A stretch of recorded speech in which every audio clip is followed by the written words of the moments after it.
We have Heroes making top 8 out of the side deck case tournament, and is that Synchron Adventure again? Make sure you guys smash the evil crap out of that subscribe button so you guys don't miss out on more awesome content. We have the side deck case tournament. Yes, they're the people that run all of your fun, fancy regionals out here in the Midwest, and they ran a case tournament. Now, what's very interesting about this breakdown is Tier Elements actually had the lead for this event. Now, let's call this what this is at this point in time. I mean, you might not think this, but when you're looking at Tier Elements and all the little fun things that Tier kind of brings to the pile here, I don't know. I didn't think that, we would see a lot of this actually kind of taking off here. So I think that's actually pretty cool that we're getting all of the cool value that Tier kind of brings, the RNG pile, as you will here. We also had one Cash Tier deck. Cash Tier. We also had one Adventure Synchro pile. How many Adventure Synchro piles are we going to finally get the chance to see? I was going very, very, very, very much into the format here that a lot of people might not be wanting to try out, the crazy levels of piles here. But it's been working, and I think that's actually awesome. We also had Flaunderies. Oh, boy. M-Pen deck. Robbie, you remember, when Barrier Statue gets banned, it's not going to be a relevant deck. End quote from a year ago. And here we are, Flounder's still topping as a rogue deck. Strange. We also had Gold Pride Punk. Old reliable. That's what I'm going to say. The Punk cards are still incredibly diverse. Whether or not Psychic Impunish was involved, we'll have to wait and see when we get to the list here. Of course, standard Labyrinth play. Let's call it what it is at this point in time. Labyrinth is also kind of old reliable. It's been sticking around. Can't wait for Age of Overlord. And, of course, we have Hero kind of bringing up the back end here as well. Hero's definitely been one of those decks that it's kind of Dark Law or bust. And it's been a lot more bust as late. No offense to the Dark War players, or to the Hero players. You guys have been doing fantastic, but some days I look at your deck and I'm like, I don't understand how you can get into the competitive scene and, try to win. It feels like it's a bunch of bricks. But don't get discouraged. It happens every blue moon, and I'm glad to see that the deck is still functioning and doing well. Let's pass on over to deck list. Nobody's shock. Cash Tira won the event. Wow. Hey, there's that Infinitrack Mountain Smasher that people told me wasn't relevant. I remember.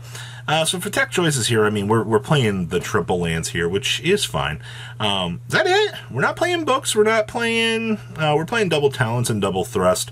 And so I think that's fine. I mean, once again, you got to allocate your slots for your tech choices. And I think that this is pretty good. And of course, we have the triple dimensional bear down here.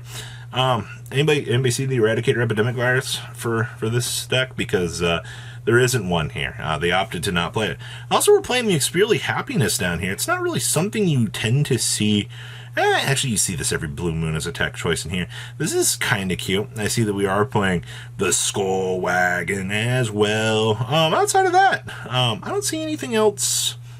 Nothing just, screams out to me and goes, fresh tech choice, because there really isn't any. Still think the Infinitrack Mountain Smasher is pretty cool. Next up here we have our Synchro pile. Wow, Synchro pile made it all the way up to second place here. Unfortunately, I mean, I'm pretty sure Rice Heart might have bullied this deck, but I mean, you're still going to kind of rely on the adventure package to kind of get you off the ground. Let's call it what it is, being able to get all the value you want off of the Revolution Synchron, and then just be like, hey, we're free to go ahead and kind of combo line up here, is actually pretty good. Now, also only playing 2 Revolution Synchron, I think, is fine.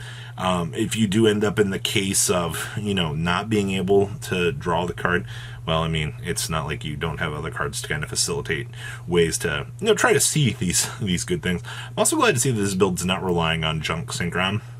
Kind of get things going. It was one of the things I was afraid of was, we need to be able to get things off the ground through that combo line. No, it's actually been relatively nice.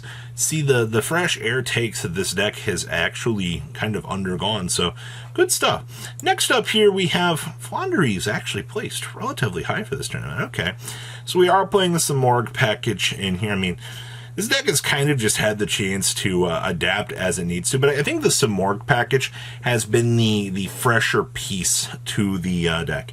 The additional normal that you get with this is actually pretty good. And of course, I mean, it's just not a deck for Flaunder. unless you see some sort of the opponent can't play the game card. This card right here is still one of the main centerpieces for why you can't play the game. Lingering Floodgate Conditions, and of course, citing the additional copies down here as well to make sure that you can good old punish the opponent. Board Breakers, I mean, you got 2 books, Triple Dark Ruler, and we're actually playing the 1 talents with the 2 thrusts to be able to toggle into the evenly. So you can, clean up anything that your opponent might be setting up as an immediate issue, and I think that's fine. I like what I'm seeing here with this.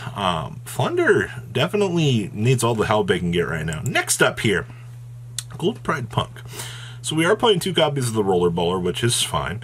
Most of this package, in terms of inclusion, looks fine. I don't have anything. I mean, Rollerballer is usually a 1 to 2 of. I've only, from the competitive side of things, I think I've only seen 1 Rollerballer, or excuse me, 3 Rollerballer be successful once or twice. 2 or 1 has been the more go-to approach for things. Ratios for this also looks fine. Punk numbers line up with what I would expect. Of course, there's the Psychic and Punisher. The amount of, I give this card like a lot of like power and say like this card's really good, but let's call it what it is. This is one of the centerpieces of this strategy, right? Like the pressure that this card puts on your opponent to not be able to play the game is a central point for this deck to be able to do its thing. I see we're still playing the Lingaribo down here. Nightmare Corrupt Ridley is pretty much exited out of the format, but you definitely want to make sure that you're always prepared just in case. Next up here, hi! This is our Tier Elements pile for this. Now, you're probably like, Robbie, where's the side deck down here? Nah, evidently, we just didn't need anything else. This deck was able to perform up to the standard of, we put in Shaddoll Fusion, we had some Evenlies, and the Shaddoll Dragon, which I think is pretty interesting at the end of the day.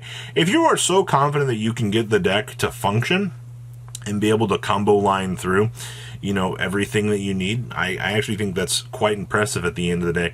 So do kind of keep in mind, if Winda is an amazing card. If your opponent cannot actually out this, you're probably going to win the game pretty easily.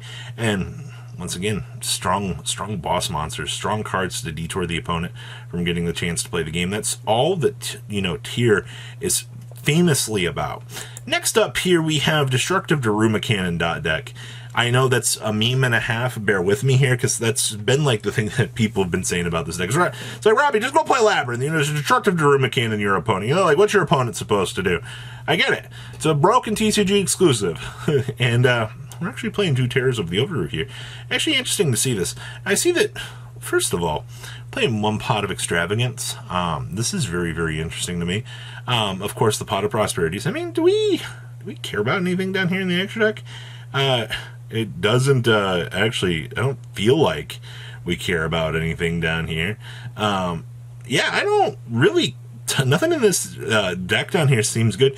I like the fact that we're citing the furniture if we need to have access to them. And then, of course, Super Poly for board breaking. Yeah, this is by far one of the more tacked out versions of Labyrinth that I've seen to date. And the fact that it looks like this actually did work out, pretty impressive. Next up here, we have our other Tier Elements deck. Now, like I said, this is definitely going to feel a lot more straightforward, I feel like, at the end of the day here, where you can see like the power scaling actually kind of work out here. And Malicious is a little bit more of a hit or miss in terms of tech choices. Like, let's call it what it is. I mean, you see this card, you're like, oh boy, like, I can't wait to mill the other one. If you do, the big things you want this for, to put the monster on the field to be able to capitalize, it expedites the process for, say, this thing for the extra dark monster, or, the ability to beam out dangerous guy. It really just depends, but all the little bits and pieces that move in this deck, actually, it's pretty incredible to me how we see all these different variants of this deck, and at the end of the day, it still works out as this pile of cards that is able to be successful. So, good stuff for this deck. It's actually hilarious to see, at the end of the day, what you can bring to the table for variants. And then we have Hero. We're main decking Anti-Scam Fragrance down here, and we're playing Heatwave. This deck is tacked out, man. Like, they want to make sure that they can play the game. And, well, I mean, you set up the anti-spell fragrance after you do full combo. Like, what's your opponent supposed to do? Of course, the little hero extension plays down here that we've kind of seen pop up as of late have been pretty nice. I see we're not playing the Infernal Divisor down here. Interesting. I figured, maybe you'd consider citing the Infernal Divisor to be able to toggle for this, but they just opted not to go for this. This is a very interesting hero list. Haven't seen anything quite like this. And, these are the levels of tech choices that I think actually make heroes, ought to still be a reliably cool deck in the format. So what do you think about the breakdown out of the side deck case tournament? Please leave a comment down below. Tell me what you guys think. I'll see your beautiful faces back here later in the day, guys. Peace. Patrons, thank you.